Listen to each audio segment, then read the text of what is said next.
So this is a complicated question. This basically wants to know, how did the Weyland Yutani Corporation know about the alien or the derelict ship or anything that actually unfolded in the original 1979 Alien movie?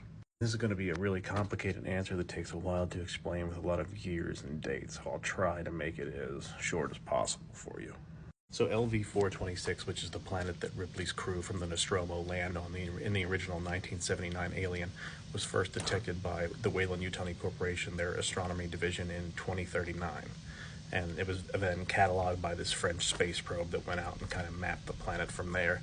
And that moon was orbiting the planet, which came to be known as Calpamos or something like that, Calpamos, which is also the same system and planet that LV223 is also orbiting on, which we see in Prometheus. So if you go back to Prometheus and you look at that scene where Holloway and Shaw are telling them, the crew of the Prometheus, why they're on this mission and where they are located, they show this star map that was, present in all these cave drawings in ancient civilizations, and basically shows like a system with a sun and a planet and these moons that orbit around it.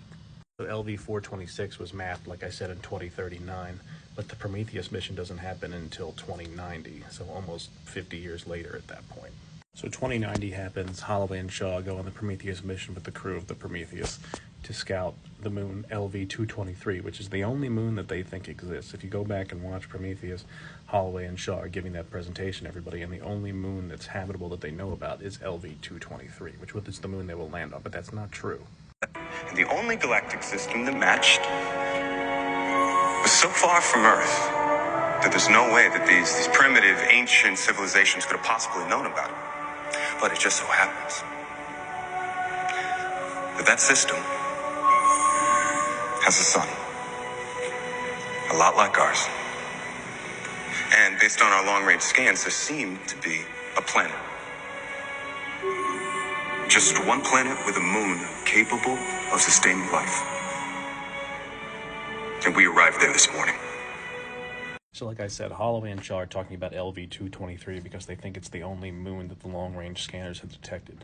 But this isn't true, because Weyland and the Weyland Corporation know that LV426 is in the same system, orbiting the same planet, just a different moon. And that's the moon that their main interest is in, because that's the moon that signal is coming from, that signal that Ripley's ship, the Nostromo, detects. So they are aware of that. So basically David is the only other person on this mission besides Weyland that knows the truth. But Weyland wants to go to LV223 to see what it's like there before they shoot over to LV426 to see what this signal is emitting. Like, is it safe on 23 to go to 26? We'll see what happens. Prometheus mission lands and is a failure in 2092, and then there's really no direct expedition or landing on moon LV426 until Ripley's crew from the Nostromo arrives in 22, I think it is. So you're talking about almost 30 years from the disastrous Prometheus mission, where there were no survivors.